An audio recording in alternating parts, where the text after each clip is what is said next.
Selama ini, aku mengira menikah dengan Budi adalah keputusan paling krusial yang pernah aku ambil. Dia pria terdidik, sopan, dan berpotensi besar. Aku rela merogoh kocek habis-habisan untuk memperbaiki nasib finansialnya. Tapi, ketika aku memutuskan berhenti memberi uang demi program hamil kami, rumah tangga berubah menjadi neraka. Bukan cuma cacian, tapi teror nyata yang mengincar karir dan harga diriku. Mereka kira aku akan berlutut memohon ampun. Mereka tidak tahu bahwa ada satu kebenaran yang tersembunyi di balik semua keputusanku. Tapi, sebelum kalian ikut larut dalam kisahku, aku penasaran dari sudut kota mana kalian sedang mendengarkan semua ini saat ini. Jangan lupa dukung aku dengan like dan subscribe biar aku terus kuat berbagi cerita-cerita yang mungkin menyentuh hati kalian. Dan bencana ini bermula dari sebuah keputusan kecil yang dulu kupikir adalah hal yang paling benar. Jam dinding di kantorku baru menunjuk pukul 8 pagi. Tapi suasana ruang kerja sudah ramai seperti pasar. Suara ketikan keyboard, dering telepon, dan obrolan cepat antar staf bercampur menjadi satu. Aku menyesap kopi panasku, menatap layar komputer yang penuh angka dan grafik keuangan kuartal ini. Ini adalah duniaku. Sebagai manajer keuangan, aku terbiasa mengatur segalanya dengan tangan besi. Semua harus presisi, rasional, dan tanpa celah. Rekan-rekanku di kantor sering bercanda menyebutku Rina si besi beku, karena sikap dinginku yang jarang tersenyum. Tapi tidak ada yang tahu bahwa di balik blazer putih dan wajah tegas yang aku kenakan setiap pagi, aku menyimpan sebuah rahasia yang membuatku sangat rapuh. Rumahku, atau lebih tepatnya, rumah mertuaku. Tempat di mana aku bukanlah manajer yang disegani, tapi sekadar istri yang harus tunduk. Di sana, aku bukan Rina yang mengatur anggaran miliaran, tapi Rina yang merogoh kocek sendiri untuk menambah lubang keuangan keluarga suamiku yang tak kunjung kering. Budi, suamiku, bukanlah pria jahat. Dia hanya terlalu bergantung. Dan ibunya, Bu Siska, memiliki cara khusus untuk membuatku merasa bahwa menyelamatkan keluarga mereka adalah kewajibanku satu-satunya. Aku mematikan komputer kerjaku, mengambil tas dan berjalan keluar lift gedung bertingkat itu. Saat pintu lift menutup, bayanganku di kaca terlihat sempurna, rapi, sukses, mandiri. Namun saat aku masuk ke dalam mobil dan menyalakan mesin, dadaku tiba-tiba terasa sesak. Aku akan pulang ke tempat di mana aku bukan siapa-siapa. Dan entah mengapa hari ini rasanya beban di pundakku jauh lebih berat dari biasanya. Ada sesuatu yang tidak beres, sebuah firasat buruk yang menggigit ujung hatiku. Tapi aku tidak pernah menyangka, firasat itu adalah awal dari badai yang akan menghancurkan segala sesuatunya. Jika aku tahu sejak awal, mungkin aku akan memilih mundur sebelum terlambat. Perjalanan pulang ke kawasan perumahan Budi memakan waktu hampir 1,5 jam. Macet membuatku punya banyak waktu untuk merenung. 3 tahun lalu, sebelum bertemu Budi, hidupku hanyalah kerja dan tidur. Aku sukses, iya, tapi kesepian. Rekan pria di kantorku banyak yang tertarik. Mereka takut dengan sikap dinginku dan mungkin jabatanku. Mereka ingin istri yang patuh, bukan manajer keuangan yang bisa menghitung aset mereka dengan sekali pandang. Lalu Budi datang. Dia teman lama adik iparku. Saat itu, dia tidak terlihat seperti pria hidung belang atau pria gagah yang biasa mendekatiku. Dia pria berpendidikan, sopan, dan sangat tenang. Aku ingat betapa kami bisa menghabiskan waktu berjam-jam hanya mendiskusikan buku atau isu ekonomi. Dia bukan pria yang berandalan secara fisik atau kasar, tapi dia terlihat seperti berlian yang kotor, terselubung oleh masalah finansial yang menjerat keluarganya karena usaha ayahnya bangkrut. Di mataku, dia adalah investasi masa depan yang bagus, seorang pria cerdas yang sedang apes. Aku mengira dengan sedikit bantuan finansial dan dukungan moral, dia akan bersinar kembali. Aku pikir aku sedang menyelamatkan aset berharga yang terbuang sia-sia. Keputusanku untuk menerima lamarannya murni rasional, logis, dan berlandaskan kalkulasi. Aku tidak jatuh cinta karena rayuan memabukkan, tapi karena kenyamanan yang dia tawarkan. Namun sekarang, ketika aku memasuki garasi rumah mertua yang cukup besar, tapi terlihat kumuh karena kurang perawatan, aku bertanya-tanya pada diriku sendiri. Apakah kalkulasiku itu salah? Apakah berlian itu ternyata hanya kaca murah yang akan melukai tanganku jika kupaksa memegangnya? Aku menghela napas dalam, mematikan mesin mobil, dan mencoba menyiapkan mental untuk menghadapi drama yang mungkin menanti di balik pintu. Tapi siapa sangka, di balik kenyamanan yang aku pikir aku temukan itu, tersimpan sebuah rahasia gelap yang siap mengoyak segala keyakinanku. Ruang praktik dokter kandungan berbau antiseptik khas itu terasa begitu hening, seolah waktu berjalan lebih lambat di sini. Aku duduk sendiri di ruang tunggu, memegang erat kertas hasil pemeriksaan yang baru saja kuterima dari dokter spesialis. Dokter menyebut ada beberapa indikasi penurunan kualitas rahim, dan jika aku ingin memiliki keturunan, aku tidak boleh menunda lagi. Bayi tabung, itu kata-kata yang selama ini hanya kudengar di cerita orang lain. Kini harus menjadi jalan satu-satunya bagiku. Aku menelusuri ponsel, mencari informasi biaya program hamil tersebut. Angkanya membuatku sedikit meringis. Itu bukan sekadar jutaan, tapi ratusan juta. Butuh waktu dan ketenangan hati untuk menjalaninya. Di tengah kepenatanku bekerja, aku sadar bahwa aku harus serius menyisahkan sebagian besar penghasilanku. Tapi bukan itu yang membuatku cemas. Aku cemas pada bagaimana akan mengatakannya pada Budi dan terutama pada Bu Siska. Budi sendiri, jujur saja, sejak menikah denganku, terlihat sangat antusias punya anak. Dia sering bercanda beli baju lucu-lucu untuk calon buah hati kami. Tapi dia tidak pernah paham realita finansial yang sesungguhnya. Dia mengira uang itu tumbuh di pohon. Sedangkan Bu Siska, aku tak sanggup membayangkan reaksinya.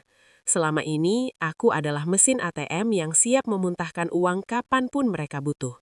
Jika aku bilang aku akan menahan uang untuk biaya dokter, aku yakin tidak akan berjalan mulus. Aku melihat jam dinding. Sudah sore. Aku harus segera pulang ke rumah mertua. Membahas hal ini sekarang sama saja seperti meledakkan bom di ruang tamu yang penuh kenangan masa kecil Budi. Namun aku tidak bisa lagi menunda. Umurku tidak muda lagi, dan rahim ini tidak bisa menunggu selamanya. Tapi di balik harapanku itu, aku tak menyadari bahwa keputusan untuk menyelamatkan darah dagingku sendiri akan menjadi pemicu perang paling dahsyat dalam hidup rumah tanggaku. Malam itu, suasana di ruang makan keluarga Budi terasa sangat berbeda. Suara sendok, garpu yang beradu dengan piring terdengar jelas di tengah hening yang canggung. Budi duduk di sampingku, sibuk menyantap ayam goreng kesukaannya seperti tidak ada beban di dunia ini. Bu Siska duduk di ujung meja, memandangku dengan tatapan tajam yang membuatku tidak nyaman menelan nasi. Aku menarik napas dalam-dalam, mengepal napasku di bawah meja, mencoba mencuri keberanian. "Bu, Mas, aku ingin memberitahu sesuatu," ujarku suaranya sedikit bergetar. Semua aktivitas makan langsung berhenti. Bu Siska meletakkan sendoknya dengan pelan namun tegas, menatapku seolah sedang menginterogasi tahanan. "Ada apa lagi, Rin? Lagi-lagi ada keputusan heboh." Aku menelan ludah, mencoba tetap tenang. "Jadi, kemarin saya dapat hasil pemeriksaan dokter. Dokter menyarankan saya untuk segera melakukan program bayi tabung. Biayanya cukup besar. Jadi mulai bulan depan, saya mungkin harus mengurangi nominal uang saku yang biasanya kuberikan untuk Mas Budi dan untuk keperluan rumah. Aku harus fokus menabung dulu." Hening.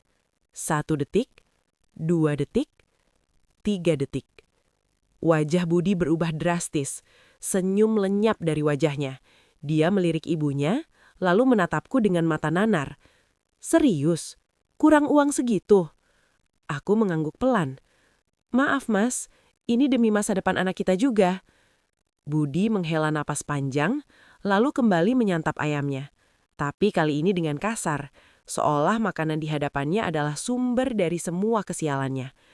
Aku melihat Bu Siska mulai mengepalkan tangannya di bawah meja, dan aku tahu badai itu baru saja akan mulai.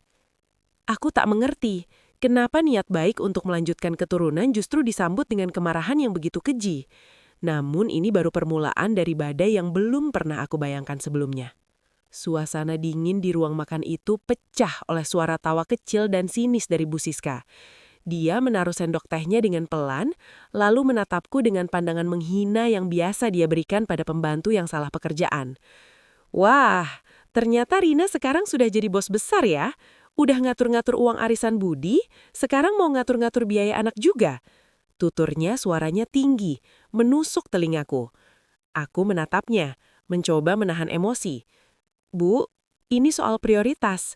Kita sama-sama tahu kondisi keuangan kalian gimana. Aku cuma minta sedikit pengertian. Budi yang dari tadi diam saja, tiba-tiba ikut berkata dengan nada pasrah. Iya Bunda, biarin aja Rin. Mungkin dia capek kerja, jadi agak sensitif. Aku menoleh ke arah Budi tak percaya. Sensitif? Apa dia tidak sadar bahwa dia sedang membunuh harapanku untuk punya anak demi kebiasaan buruknya sendiri? Tapi Budi justru menghindari pandanganku, kembali fokus pada piringnya.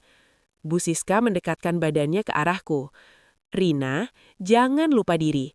Kamu dinikahi Budi biar hidup tenang, bukan malah diajari pelajaran. Dulu waktu kamu butuh ketenangan, siapa yang temani kamu? Budi. Sekarang kamu mau kasih tahu bagaimana caranya urus uang. Kamu kira kamu lebih pintar dari kami? Hah? Tubuhku gemetar menahan amarah. Aku ingin berteriak bahwa selama ini uang itu semua berasal dari kantongku, bahwa layaknya rumah ini juga dari gajiku. Tapi aku menahan diri. Aku tahu, jika aku meledak sekarang, aku yang akan dianggap menantu durhaka oleh keluarga besar mereka. Aku hanya diam, menelan ludah pahit, menyesali keputusan duduk di meja ini. Tapi diamku malah membuat mereka makin berani melanggar batas yang seharusnya tidak boleh dilanggar seorang menantu. Dan malam itu, aku benar-benar menyadari bahwa aku sendirian di sini. Makan malam itu selesai dengan pahit. Aku memilih pamit lebih cepat, alasan ada pekerjaan kantor yang harus diselesaikan. Padahal aku hanya ingin melarikan diri dari rasa sesak di dada. Budi pun tidak mengantar sampai ke depan rumah, hanya melambaikan tangan malas dari kursi ruang tamu sambil menatap layar ponselnya. Di dalam mobil, aku menangis terseduh-seduh, tangis yang kupendam sejak di meja makan. Ini bukan soal uang, ini soal rasa hormat. Keesokan harinya, aku mencoba berlari dari kenyataan dengan fokus bekerja. Aku manajer keuangan, orang yang biasanya bisa menyelesaikan masalah besar dengan kepala dingin. Namun kata-kata Bu Siska terus terngiang di telingaku. Kamu kira kamu lebih pintar dari kami? Kalimat itu menusuk jauh ke dalam ulu, terutama karena menyinggung soal kesuburanku. Saat jam istirahat, aku mencoba menghubungi Budi. Ingin sekali aku mendengar suaranya menenangkan. Ingin dia berkata bahwa perkataan ibunya tadi malam hanya luapan emosi sesaat. Tapi Budi tidak mengangkat. Dia membiarkanku menunggu nada tunggu sampai baterai ponselku mulai menipis. Aku kirim pesan, menanyakan kabarnya, tapi tak ada balasan. Sampai akhirnya sore hari, aku melihat status di media sosial Budi. Sebuah foto dia sedang ngopi di kedai mahal dengan teman-temannya, captionnya, "Life must go on. Tetap semangat meski dunia lagi nggak berpihak." Dunia tidak berpihak? Aku melihat foto jam tangannya di meja. Itu jam baru yang kudeteksi tidak pernah beli. Beli dari mana kalau dia bilang sedang bangkrut? Di saat aku menghitung uang untuk selamatkan rahimku, dia justru menikmati hidup dengan uang dari mana? Pertanyaan-pertanyaan itu mulai menggerogoti kepercayaanku. Tapi aku belum menemukan jawabannya, dan kecurigaan itu hanya menjadi benang kusut yang semakin sulit kuurai. Hari-hari berikutnya berlalu dengan penuh kecurigaan. Aku mulai memperhatikan Budi lebih teliti. Dia memang pria berpendidikan, sopan, dan pandai bicara. Itu dulu yang membuatku jatuh cinta secara rasional. Tapi sekarang, di balik sopan santunnya, aku melihat kekosongan. Setiap aku bertanya soal keuangan, dia selalu punya jawaban yang meluncur licin, seperti politikus yang menghindari isu. Duit nanti dibayarin, usahaku lagi proses loh, katanya suatu malam sambil menggosok-gosok kepalaku pura-pura lelah. Aku mengangguk saja, walau di dalam hati aku bertanya, usaha apa yang prosesnya butuh waktu bertahun-tahun tanpa hasil? Kejadian kecil lain yang membuatku gelisah adalah ponsel Budi. Dulu, sejak kami pacaran sampai awal menikah, Budi yang memintaku membuatkan password di ponselnya karena dia pelupa. Aku punya akses ke semua akunnya, termasuk mobile banking. Itu dulu ketika dia masih jujur dan membutuhkanku untuk mengatur segalanya. Namun beberapa bulan terakhir, dia perlahan-lahan menggantinya. Begitu aku protes, dia marah besar, menuduhku posesif dan tidak percaya suami. Aku juga butuh privasi, Rin. Kamu itu kan manajer keuangan. Jangan samakan kantor sama rumah tangga, serunya. Aku terdiam. Aku biarkan dia mengganti password, menyembunyikan aliran dana yang seharusnya transparan bagiku. Tapi malam itu, ketika Budi tertidur pulas di sampingku, ponsel Budi tergeletak di meja makan dengan layar menyala. Ada notifikasi masuk. Sebuah pesan singkat di layar yang langsung menghentak jantungku. Isinya jelas dan menghancurkan. Sudah ditransfer ya, Bos? Terima kasih. Rasa penasaranku yang kubendung selama ini tiba-tiba meledak. Tanpa pikir panjang, dengan tangan gemetar, aku meraih ponsel Budi. Aku harus tahu apa yang sedang disembunyikannya dariku selama ini. Dalam sekejap, jari-jariku berada di ambang pintu rahasia yang bisa menghancurkan segalanya. Tapi aku tak mengerti bahwa apa yang akan kulihat di layar itu hanyalah permulaan dari kebohongan yang lebih besar. Layar ponsel Budi terasa panas di tanganku. Aku mencoba mengingat password lamanya, tapi berapa kali pun aku mencoba, layar itu tetap terkunci. Budi telah mengubah semuanya. Aku menatap layar yang sekarang menampilkan kolom kembali tertulis, ponsel terkunci. Hatiku berdegup kencang, campur antara rasa bersalah karena mengintip ponsel suamiku sendiri dan rasa penasaran yang memakan hati. Aku menyalakan ponselku sendiri, mencoba mengakses aplikasi mobile banking Budi yang dulu pernah aku pasang di HP-ku saat masih sering membantunya. Pagi itu, tanpa Budi sadari, aku masukkan ke dalam folder tersembunyi. Aku berdoa dalam hati, berharap Budi ceroboh dan tidak membuang aplikasiku.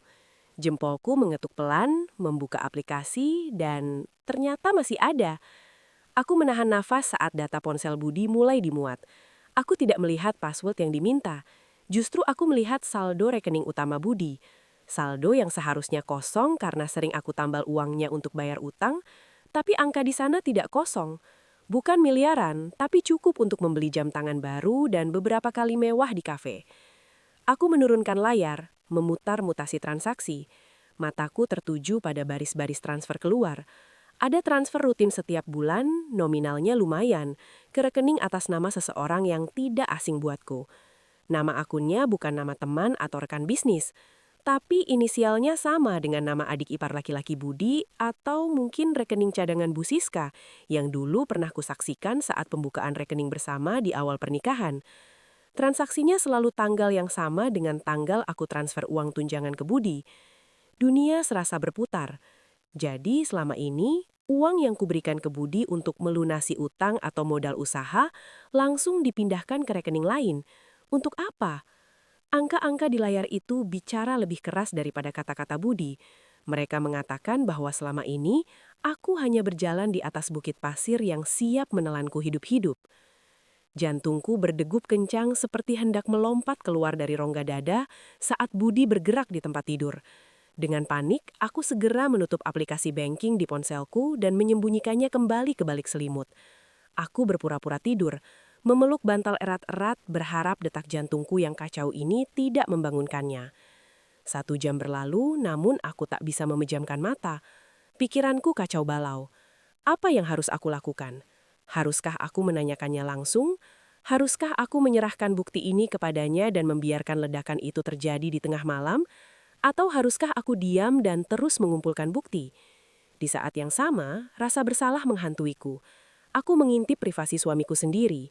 Di mata hukum dan agama, jelas ini salah. Tapi di mata nurani, apa yang Budi lakukan kepadaku jauh lebih keji.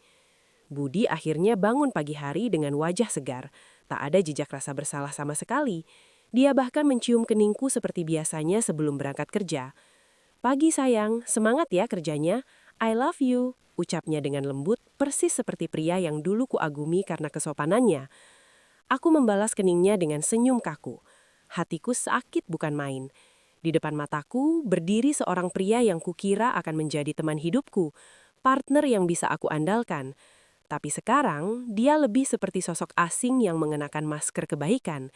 Setiap kata-kata manis yang keluar dari mulutnya terasa seperti racun yang perlahan meracuni kepercayaanku.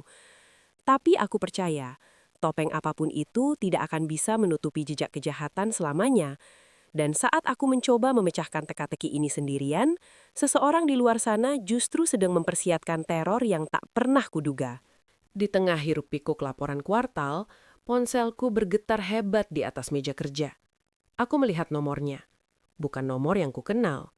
Sekali lagi ponsel itu bergetar, seperti tidak mau berhenti sebelum aku mengangkatnya. Dengan sedikit tergesa-gesa, aku angkat, masih sambil memandang grafik di layar komputer. "Halo?" sapaku singkat. "Rina? Rina yang di kantor Graha?" Sebuah suara kasar menggema di telingaku. Bukan suara Budi, bukan suara telemarketing. Suara berat, rendah, dan penuh ancaman yang membuat bulu kudut berdiri. Aku menegang.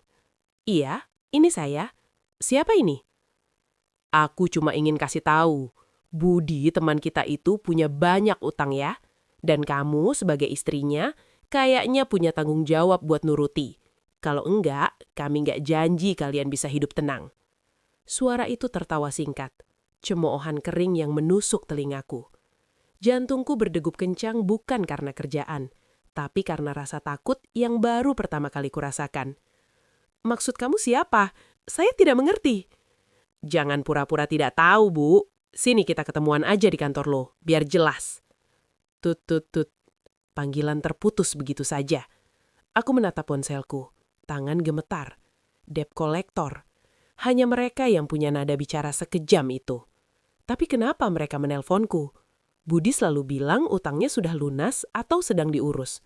Bukankah selama ini aku selalu menyalurkan uang dariku? Ada yang tidak beres. Dan sekali lagi, Budi merahasiakan sesuatu yang sangat besar dariku. Panggilan misterius itu menghancurkan dinding ketenanganku satu persatu.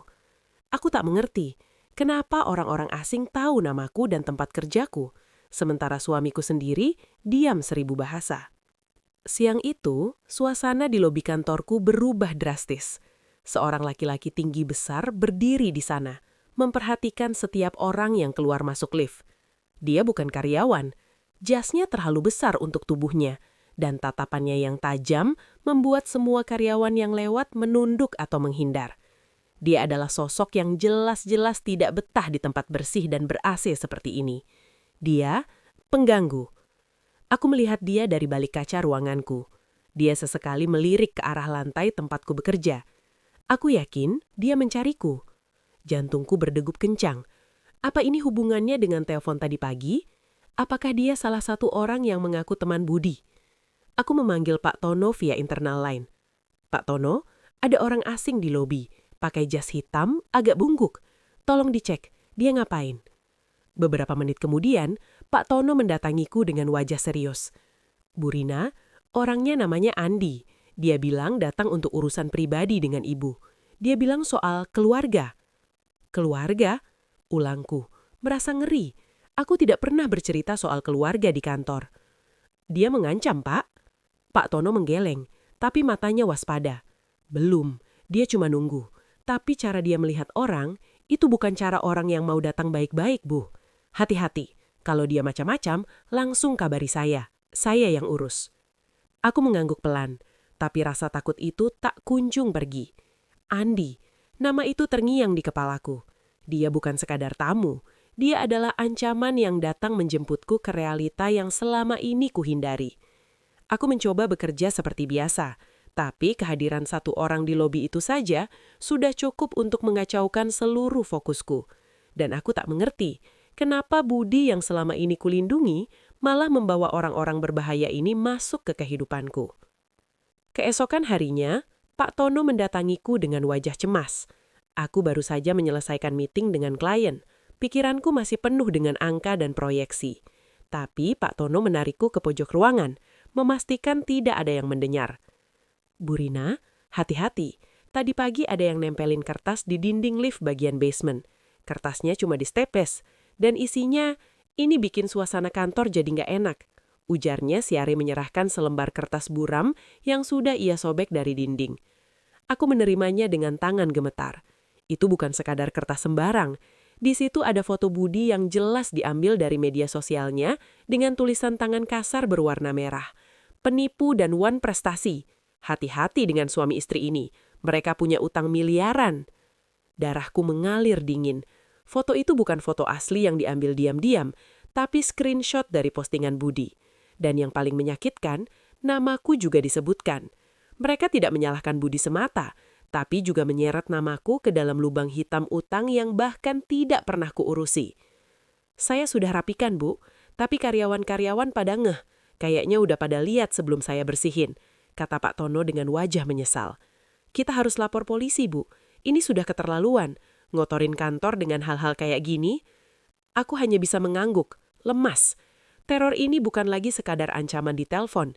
Ini sudah menyentuh harga diriku di satu-satunya tempat yang selama ini membuatku merasa berharga.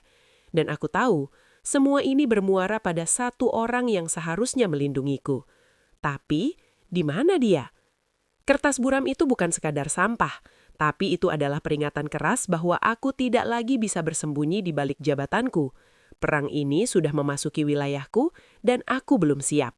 Sore itu, aku memilih pulang bukan ke apartemen kecil tempatku menginap sendiri selama seminggu terakhir, tapi ke rumah mertua. Emosiku sudah di ujung tanduk. Aku butuh jawaban. Aku butuh tahu apakah Budi tahu semua ini, atau apakah dia juga korban seperti yang selama ini dikatakannya. Aku memasuki ruang tamu rumah itu tanpa mengetuk pintu. Bu Siska sedang menonton sinetron sambil memakan kacang rebus. Dia kaget melihatku, tapi tidak berdiri menyambut, hanya tatapan mata sinis yang ia lempar ke arahku. Budi tidak ada di ruang tamu. Aku mencarinya ke kamar belajar di lantai 2. Dia sedang asyik bermain game di laptop. Telinganya ditutup headphone besar. Aku menarik paksa headset itu, membuat Budi berteriak kaget. "Hei, kok narik-narik sih?" Aku melempar kertas buram dari kantor ke arah dadanya. Kertas itu jatuh bergelimpangan di atas keyboard laptop. "Ini apa, Budi?" teriakku tanpa sadar. Suaraku pecah menahan emosi. Budi melihat kertas itu. Matanya membelalak, lalu berubah menjadi marah. "Sial, dari mana kamu dapat ini?" "Dari kantor aku. Ada orang nyempelin di lift. Kalian mau apa sih sebenarnya? Kalau kalian punya utang, jangan bawa-bawa namaku. Kalian mau menghancurkan karirku juga." Budi berdiri. Wajahnya merah memerah. Dia membalikkan meja, membuat laptop dan buku-buku berjatuhan berantakan. "Jangan berisik. Kamu ini terlalu overin. Mereka cuma DC. Mereka memang gitu kerjanya. Kenapa kamu jadikan bahan gosip di kantor?" Aku terdiam. Bukannya minta maaf karena telah menghancurkan reputasiku, dia justru menyalahkanku karena berisik. Di dalam kamar itu, aku menyadari bahwa pria yang kusayangi bukanlah sekedar korban keadaan. Dia adalah bagian dari badai yang siap menghancurkan aku. Dan ada kebenaran tersembunyi di balik kemarahannya itu. Budi membalikan meja kerjanya. Namun wajahnya bukanlah wajah suami yang salah, melainkan wajah seorang anak kecil yang marah karena mainannya diambil. Bu Siska berlari naik ke lantai 2 mendengar keributan itu. Tapi begitu melihat keadaanku yang menangis terseduh-seduh di tengah kamar berantakan itu, dia bukannya menenangkan, malah tersenyum tipis. "Lihat, Bud, kan Rina memang lagi stres kerja. Dia bawa masalah kantor ke rumah, lalu marah-marah sama Budi gara-gara selembar kertas tak berguna," ujar Bu Siska sambil mengelus-ngelus rambut Budi, seolah Budi yang korbannya. Aku menatap ibu mertuaku itu tidak percaya. "Tak berguna? Itu foto suamimu, Bu. Ada tulisan penipu. Di mana-mana ditempel orang di kantorku. Kalian mau aku jadi apa, hah?" Bu Siska mendekat. Wajahnya yang penuh bedak dan gincu kini terlihat menakutkan. Dia menunjuk wajahku dengan jarinya yang bercincin emas. "Jangan pura-pura tidak tahu, Rin. Masalah utang itu jelas-jelas dari Budi, kan? Kalian suami istri. Apa artinya nikah kalau kamu nggak mau ikut bertanggung jawab? Masalahnya, kamu kini sudah jadi manajer besar lupa diri. Kamu pikir dengan pangkat kamu bisa menyingkirkan tanggung jawab keluarga?" Aku terdiam, mulutku ternganga. Jadi selama ini mereka memang menganggap masalah utang itu adalah tanggung jawabku juga. Jadi selama ini mereka menilai aku mencari alasan untuk tidak membayar dengan alasan program hamil. Padahal di mata mereka aku hanya lupa daratan. Tidak ada kata maaf dari mulut mereka, bukan padaku, tapi pada nama baik yang sudah mereka coreng lebih dulu. Rasa sakit itu lebih tajam daripada pisau, menusuk jauh ke dalam lubuk hatiku yang paling rapuh. Malam itu, aku memilih kembali ke apartemen kecilku, bukan ke rumah mertua. Aku butuh waktu sendiri, tapi kepalaku penuh dengan suara-suara dari kamar tadi. Suara Budi yang membanting meja, suara Bu Siska yang menyalahkanku. Aku merasa seperti terjebak dalam ruangan tertutup tanpa pintu keluar. Kemanapun aku lari, bayangan keluarga itu selalu mengejarku. Saat lampu jalan apartemen mulai menyala, aku melihat sosok pria bermotor berhenti di bawah jendelaku. Sekali lagi, itu Andi, orang yang tadi kutemui di kantor. Dia tidak naik ke atas, dia hanya duduk di motor menatap ke arah kamarku seperti sedang mengawasi. Aku buru-buru menutup gorden, jantungku berdegup kencang. Terornya tidak berhenti, sekarang dia menguntikku sampai ke tempat persembunyianku. Aku duduk di sudut kamar memeluk lutut. Aku tak bisa keluar. Aku tak bisa ke kantor karena malu pada Pak Tono dan rekan kerja. Aku tak bisa ke rumah mertua karena di sana adalah sarang singa yang siap memakanku hidup-hidup. Aku benar-benar sendiri, tanpa suami, tanpa keluarga, tanpa siapapun. Budi tidak telepon, tidak mengirim pesan. Dia mungkin sedang dimarahi ibunya karena kalah berdebat denganku. Atau mungkin dia sedang menikmati kopi dengan teman-temannya, pura-pura tidak tahu apa yang terjadi pada istrinya. Aku menangis semalam itu, menangis dalam keheningan yang menjerit. Tapi di antara isak tangisku, sebuah ide tiba-tiba muncul. Ide gila, ide yang mungkin bisa menyelamatkanku dari lubang ini, atau mungkin justru akan menghancurkanku selamanya. Tidakkah mereka sadar bahwa dengan menekan wanita seperti aku, mereka sedang membangun api yang suatu hari nanti akan membakar mereka sendiri? Aku diam, bukan berarti aku menyerah. Pagi berikutnya, aku memilih berangkat ke kantor lebih awal dari biasanya. Aku menghindari lobi utama tempat Pak Tono biasa berdiri. Karena aku belum siap menghadapi tatapan prihatin atau rasa iba mereka. Aku masuk lewat pintu belakang karyawan, memakai masker dan kacamata hitam. Aku merasa seperti buronan di kantor sendiri. Saat sampai di lantai, meja kerjaku sudah bersih, rapi. Semua berjalan normal, seolah tidak ada yang terjadi. Tapi pandangan rekan kerjaku berbeda. Ada yang melirik, lalu cepat-cepat menunduk. Ada yang berbisik pelan pada teman sebelahnya saat aku lewat. Mereka tahu, selebaran itu sudah merusak reputasiku dalam semalam. Rina, manajer keuangan yang kredibel, kini di mata mereka adalah istri dari penipu utang yang membawa malu ke kantor. Aku duduk di kursi kerjaku, menyalakan komputer. Layar ponselku masih sepi dari pesan Budi. Aku menatapnya, lalu mengetik sebuah pesan pendek padanya. Aku di kantor. Kita harus bicara serius soal DC ini. Kalau kamu tidak segera muncul dan menyelesaikan masalah ini, aku akan ambil langkah hukum. Aku menekan tombol kirim. Pesan itu berstatus terkirim. Aku menunggu, menit demi menit, berharap Budi membacanya dan datang ke kantorku dengan wajah panik, meminta maaf, dan berjanji melindungiku. Tapi, tidak ada balasan. 5 menit, 10 menit, setengah jam. Layar tetap hitam pekat. Di saat yang sama, ponselku bergetar sekali lagi. Bukan dari Budi, tapi dari nomor tak dikenal yang sama, Andi. Aku mengabaikannya, membiarkannya berdering hingga berhenti. Aku tidak ingin mendengar ancamannya lagi. Aku sedang mengumpulkan keberanian untuk melakukan sesuatu yang gila. Tak ada kata maaf dari pria yang kucintai, hanya hening yang mengejutkan. Dan di dalam keheningan itu, aku memilih jalanku sendiri. Sebuah jalan berbahaya yang mungkin tidak bisa kuubah lagi. Akhir pekan itu aku memutuskan kembali ke rumah mertua. Bukan sebagai menantu yang patuh, tapi sebagai orang yang membutuhkan jawaban. Suasana rumah sunyi. Bu Siska tidak ada di ruang tamu. Kudengar suara tawa di dapur. Sepertinya dia sedang mengobrol dengan tetangga atau sedang menyiapkan makan siang.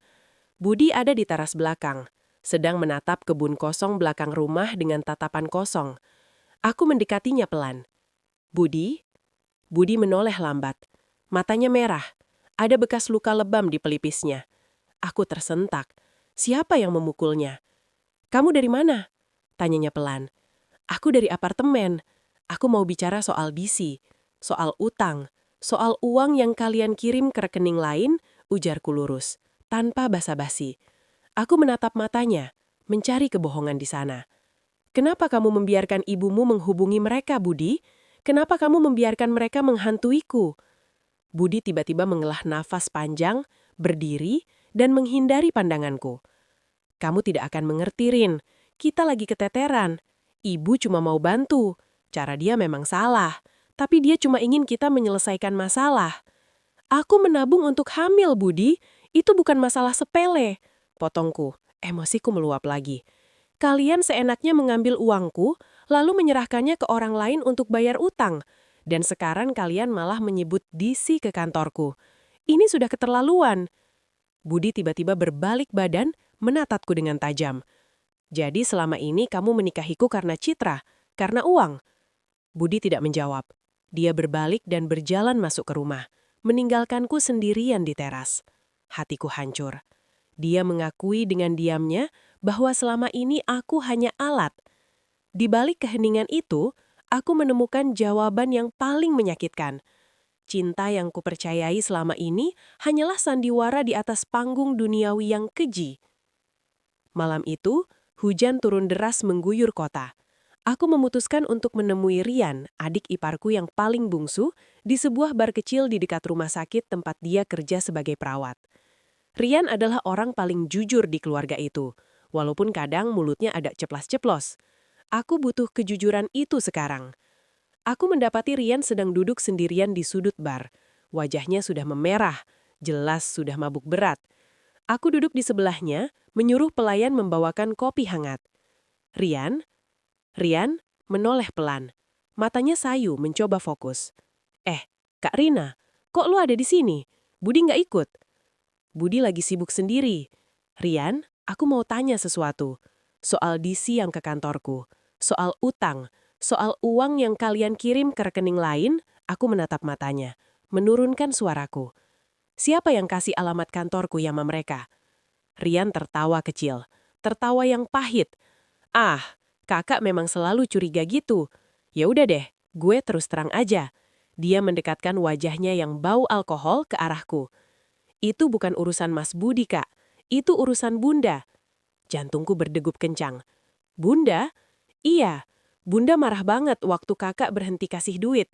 Dia bilang kakak sudah naik pangkat, jadi lupa daratan. Bunda kasih nomor kakak sama Andi, bilang suruh ngejar kakak di kantor. Biar kapok katanya. Rian mengambil nipis birnya lagi. Bunda pikir kalau kakak malu di kantor, kakak pasti balik lagi minta ampun dan nurut nyetor lagi. Aku menatap meja bar yang dingin di depanku. Jadi benar, mertuaku sendiri yang mengkhianatiku, menggunakan DC untuk mempermalukan aku di tempat kerja, demi uang. Kebenaran yang terucap dari mulut Rian itu lebih tajam daripada belati. Itu memotong tali hubunganku dengan keluarga suamiku selamanya. Tapi, aku belum selesai mengumpulkan benda tajam yang lain. Hari-hari berikutnya, aku mengubah strategi. Aku tidak lagi menangis atau memohon. Aku mulai bermain peran. Setiap pagi, aku tetap menyiapkan sarapan untuk Budi, mencium keningnya seperti biasa, dan tersenyum saat pamit. Di balik senyum manisku itu, aku menyembunyikan pena perekam suara kecil di dalam tasku.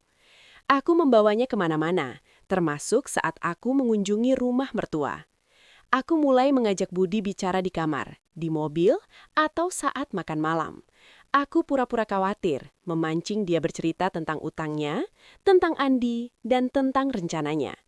Budi yang mengiraku sudah kembali ke kebiasaan baik dan patuh, akhirnya mulai buka suara. Hati-hati sama Andi sayang, ucap Budi suatu malam saat kami tengah menyetir pulang. Jangan lawan dia. Kalau dia mengancam di kantor lagi, bilang aja ke aku. Jangan lawan. Aku menatapnya, pura-pura ketakutan, padahal jantungku berdegup kencang karena rekaman sedang berjalan. Iya mas, tapi aku takut mas. Nomornya sering nelpon.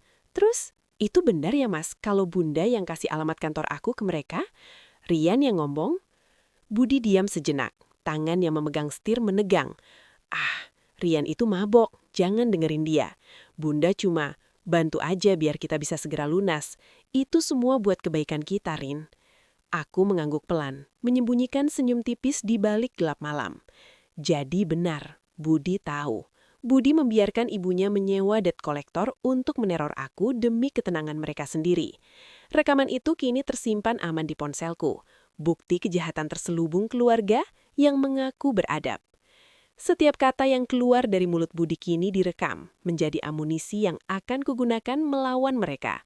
Tapi sebuah kebenaran tidak akan cukup untuk menghancurkan bentang pertahanan mereka yang tebal. Tidak cukup dengan rekaman suara. Aku perlu bukti yang lebih nyata, sesuatu yang tidak bisa dibantah di pengadilan atau di depan polisi. Aku mulai menyelidiki buku catatan keuangan lama milik Budi yang dulu sering kubantu susun. Dengan sedikit usaha mengingat password lama yang pernah diubahnya kala itu, aku berhasil masuk ke folder arsip emailnya. Aku menemukan email balasan dari perusahaan tempat Budi meminjam uang. Isinya mengejutkan. Budi tidak hanya meminjam uang pribadi, tapi juga memalsukan data keuangan usahanya agar bisa cair dana dalam jumlah besar. Dan yang lebih menyakitkan, di lampiran email tersebut ada nama rekening penampung dana pinjaman tersebut. Namanya bukan rekening Budi, tapi rekening atas nama Bu Siska, ibunya sendiri. Jadi, alur ceritanya begini. Budi meminjam uang dari rentenir atau perusahaan fintech ilegal menggunakan data palsu. Uang itu ditransfer ke rekening ibunya untuk diamankan atau diputar. Saat jatuh tempo, mereka menagih Budi. Budi tidak sanggup bayar. Lalu saat aku berhenti memberi uang tunjangan untuk biaya bayi tabung, Bu Siska yang menyimpan uang itu menolak mengeluarkannya. Dia malah membela diri dengan cara menyerahkan urusan ke Andi agar aku yang terdesak. Aku menyimpan semua bukti itu dalam flash disk terpisah. Aku merasa seperti detektif dalam film-film, namun perasaanku hancur. Aku membongkar keluargaku sendiri, tapi apa boleh buat, merekalah yang duluan menyerang aku. Bukti-bukti itu kini kugenggam erat, senjata mematikan yang siap kubunuhkan pada waktunya. Namun pertempuran terbesar tidak terjadi di meja pengadilan, tapi justru di malam yang paling sunyi di hidupku. Malam itu, kota diguyur hujan deras. Aku memilih bertemu dengan Budi di restoran yang sepi, tempat kami dulu sering kencan saat masih pacaran. Aku tidak memberitahu Bu Siska. Ini pertemuan terakhirku untuk menentukan nasib pernikahanku. Aku mengenakan dress merah, rapi, tapi di dalam tasku terselip pena perekam yang menyala. Budi datang terlambat. Wajahnya terlihat letih. Dia duduk di seberangku, menatap makanan di meja dengan enggan. Maaf telat, Rin. Tadi aku ada meeting dengan klien. Aku menyenyum tipis. Meeting dengan klien atau meeting dengan Andi? Tidak apa-apa, Mas. Malam ini aku mau ngomong sesuatu yang penting. Budi menatapku, matanya waspada. Soal DC? Soal Bunda? Kalau kau mau aku bilang mereka berhenti, aku bisa bicara ke Bunda. Tapi jangan berhenti memberi uang ya. Kasihan Bunda, dia sedang stres berat. Aku menatap dalam matanya, mencari sisa kemanusiaan di sana. Mas, aku siap melunasi semua utangmu sekaligus. Cash. Mata Budi langsung berbinar, kecurigaannya lenyap begitu saja. Serius? Kau bisa? Iya, tapi dengan satu syarat. Kita harus ke notaris besok pagi. Kamu, aku, dan Bunda juga. Surat pernyataan bahwa setelah uang itu cair, tidak ada lagi utang apapun yang menyangkut namaku. Aku tidak mau lagi diteror di kantor atau di rumah. Budi mengangguk cepat tanpa berpikir panjang. Oke, kalau gitu aku bilangin Bunda, dia pasti setuju. Dia tersenyum lebar, senyum manusia serigala yang melihat daging segar di depan matanya. Dia tidak tahu bahwa daging yang dilihatnya itu adalah jebakan. Senyum itu senyum kemenangan terakhir yang akan dia kenang, karena besok aku tidak akan memberi uang, tapi sebuah keadilan yang sudah lama ditunggu. Keesokan harinya, cuaca cerah berbanding terbalik dengan hatiku yang sedang mengaduk badai. Aku tiba lebih awal di kantor notaris. Ruangan kecil yang sejuk dan bau kertas. Budi dan Bu Siska belum datang. Aku mempersiapkan 2 amplop besar di atas meja. Satu berisi uang tunai dalam jumlah nominal yang fantastis. Hasil dari penukaran tabungan dan pemotongan aset milikku sendiri. Satu lagi berisi flash disk, berisi rekaman percakapan dan bukti transfer rekening Bu Siska. Tak lama kemudian, pintu terbuka. Budi masuk dengan senyum lebar menggandeng ibunya. Bu Siska berpakaian rapi, jauh berbeda dari dandanan biasanya di rumah yang berantakan. Wajahnya dipenuhi bedak dan gincu seolah ingin menunjukkan bahwa dia adalah wanita terhormat. Maaf ya Rin, tadi kami macet, kata Budi tanpa dosa. Aku tersenyum, mengangguk pelan. Tidak apa-apa, Mas. Aku juga baru datang. Kami duduk mengelilingi meja notaris. Notaris, seorang pria paruh baya berkacamata, menyapa kami sopan. Baik, Ibu Rina ingin menyerahkan sejumlah dana pelunasan utang Pak Budi. Iya, Pak. Jawabku suara mantap. Tapi sebelum uang berpindah tangan, ada satu hal yang ingin saya putuskan di sini. Aku menatap Budi dan Bu Siska bergantian. Wajah Budi masih penuh kemenangan, namun Bu Siska mulai terlihat tidak nyaman. Matanya bergerak gelisah memperhatikan 2 amplop di meja. Mereka mengira uang yang ada di amplop itu adalah tiket menuju kebebasan finansial mereka. Tapi mereka tak sadar bahwa selembar kertas yang dipegang notaris itu adalah tiket terakhirku untuk keluar dari sarang keluarga serigala ini. Notaris menatapku dengan penuh banda tanya. Maaf Ibu Rina, apakah ada klausul tambahan yang ingin dimasukkan sebelum serah terima harta ini? Aku menggeleng perlahan, lalu menarik nafas dalam-dalam. Bukan klausul, Pak, tapi ini adalah bukti. Tanganku bergerak, menarik amplop kedua yang berisi flash disk. Aku menatap mata Bu Siska yang mulai menyimpit tajam. Ibu Siska, Mas Budi, selama ini aku diam bukan karena takut, tapi karena aku menghargai keluarga. Tapi kalian telah melampaui batas. Kalian menyewa debt collector untuk meneror dan menghancurkan reputasiku di kantor. Bukan untuk menagih utang, tapi untuk memaksaku menuruti kemauan kalian. Wajah Budi berubah pucat. Hei Rin, jangan ngawur di sini. Ini di depan notaris. Aku tidak peduli. Aku menatap notaris. Pak, semua bukti ada di flash disk ini. Rekaman percakapan dengan Rian yang menyebut Bu Siska sengaja memberikan alamat kantorku ke DC bernama Andi. Ada juga rekaman chat dan transaksi keuangan yang menunjukkan uang pinjaman Budi selama ini disalurkan ke rekening ibunya, bukan digunakan untuk usaha. Bu Siska langsung berdiri, kursinya terbanting. Bohong, kamu fitnah. Pak Notaris, jangan dengar dia. Dia ini lagi stres. Teriaknya panik. Teriakan itu bukan lagi raung singa yang membanggakan, tapi raung hantu yang ketakutan karena tempat persembunyiannya telah terbongkar di bawah terang matahari. Pak Notaris segera menghentikan ketegangan dengan menggebrak mejanya. Baik, tolong tenang. Karena ada dugaan tindak pidana pemerasan dan pengancaman dalam kasus ini, maka sebagai notaris saya tidak bisa melanjutkan proses serah terima uang ini hingga statusnya jelas secara hukum. Bu Siska terduduk lemas di kursinya. Wajahnya yang tadi penuh gincu kini pucat pasi. Dia menyadari bahwa uang yang ada di amplop itu, 200 juta rupiah, kini tak akan pernah menyentuh tangannya.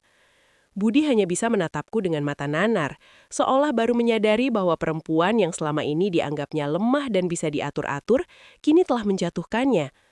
Aku menatap mereka berdua tanpa ada belas kasihan sedikit pun. Di balik tubuhku yang gemetar menahan amarah, aku merasa bebas. Bebas dari menjadi mesin ATM, bebas dari ancaman, dan bebas dari kebohongan yang membosankan ini. Budi, ujarku suara pelan namun tegas. Aku menggugat cerai. Budi menatapku, mulutnya terbuka tak bersuara. Rin, jangan begitu. Aku sudah membulatkan tekad. Semua bukti ini akan aku serahkan ke pihak berwajib. Kamu dan ibumu bisa menyelesaikan masalahmu sendiri. Jangan harap lagi ada 1 rupiah pun yang keluar dari kantongku. Tak ada air mata yang menetes di mataku. Hanya rasa hampa yang akhirnya terisi oleh kebebasan. Namun keadilan belum selesai sampai di sini. Masih ada satu rahasia terakhir yang harus aku kubur untuk selama-lamanya. Hari-hari setelah kejadian di notaris berjalan sunyi. Bu Siska dan Budi akhirnya dipanggil polisi untuk diperiksa terkait dugaan pemerasan dan pengancaman. Beruntung bagi mereka, Andi lebih memilih untuk mengaku bahwa tindakannya selama ini atas inisiatif sendiri, karena faktor konflik pribadi tanpa melibatkan nama mereka sebagai penyewa resmi, sehingga mereka terlepas dari jeratan hukum berat. Tapi bagiku itu sudah cukup. Wajah malu yang harus mereka telan di lingkungan tetangga dan kerabat adalah hukuman yang lebih pedih daripada penjara. Aku pindah dari apartemen yang pernah aku sewa bersama Budi. Menutup lemari pakaianku, menyimpan foto-foto pernikahan dalam satu kotak kardus tua. Budi mencoba menghubungiku berkali-kali, menangis di telepon, memohon kesempatan kedua. Tapi aku sudah menutup telinga. Aku tidak butuh pria yang hanya mencintaiku saat dompetku penuh. Aku tidak butuh keluarga yang menjadikanku pahlawan finansial sambil menusuk punggungku. Sore ini, aku duduk di balkon rumah baruku, sebuah rumah sederhana yang kubeli dengan hasil jerih payahku sendiri. Aku menyesap kopi hangat, menatap langit yang mulai menggelap. Rasa sepi itu kembali, tapi kini rasanya berbeda. Ini sunyi yang pening, bukan sunyi karena kesepian. Aku menyentuh perutku yang masih kosong dan tersenyum tipis. Mungkin Tuhan belum mengizinkan aku punya anak lewat Budi, karena Dia tahu aku layak mendapatkan kehidupan yang lebih baik daripada sekedar menjadi pemuas nafsu keluarga orang lain. Kadang-kadang kehilangan segalanya adalah satu-satunya cara kita menemukan kembali diri kita yang sebenarnya. Terima kasih sudah mendengarkan ceritaku.